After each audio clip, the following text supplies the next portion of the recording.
hot summer rides or epic days out in the mountains with the sun on our backs. I mean, that is cycling nirvana, am I right? The thing is, heaven can quickly turn to hell, especially when we're not used to those hot conditions.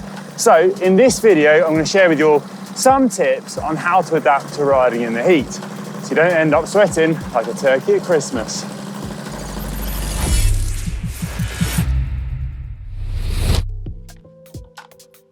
Riding in the heat, your muscles tire faster, and what once seemed like an easy ride can feel a lot more challenging.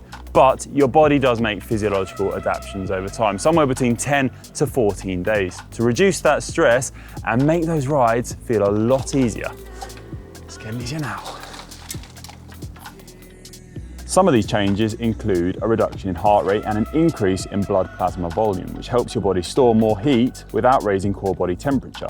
Increased blood plasma volume also helps maintain blood pressure and blood volume as the body loses fluids through sweating. All good things in the heat. Your body also becomes a better sweater as we adapt to the heat. So the rate of sweating increases and we also start sweating earlier. So it's actually a good thing to sweat like a turkey at Christmas. Not as tasty though, is it? I do like a good turkey at Christmas. However, all this sweating is a good thing because it helps to reduce your body's core temperature when you're out on the bike in those hot conditions. Plus, the actual composition of your sweat actually changes as you do adapt to the heat. So the amount of sodium and chloride lost through your sweat is reduced as that heat adaptation process advances itself.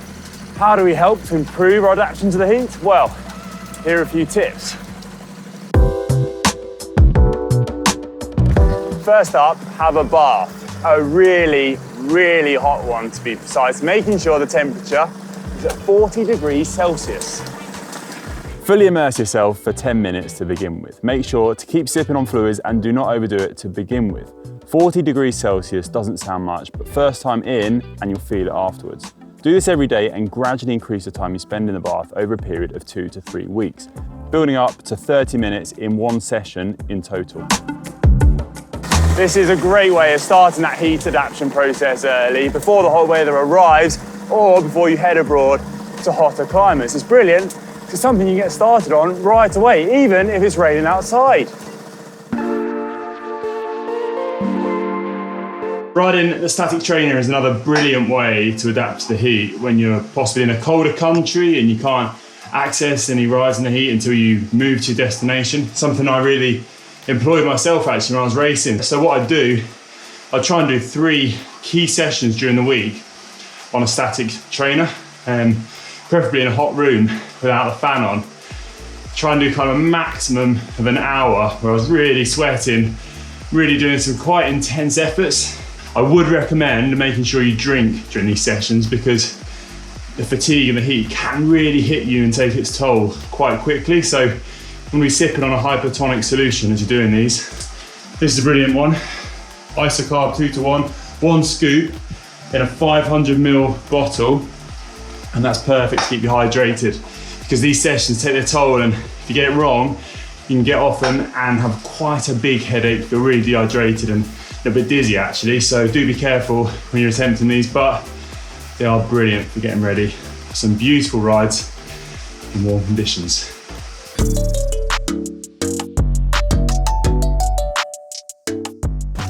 If you have just arrived in a hotter climate or maybe a heat wave has suddenly hit wherever you're riding, well, first up, we're very, very jealous. But secondly, don't panic if you're beginning to struggle. So to begin with, reduce the intensity and duration of your rides for about 3 days. Just take things down a notch and don't fatigue yourself as much as you used to. Secondly, when you finish your ride, sit out in the heat of the day in direct sunlight for around 20 minutes or however long you're comfortable with. And also, don't forget to put that sun cream on while you do this. You know what? I saw the perfect place to do the exact same thing. I need to sit down for a bit, I'm a bit out of breath.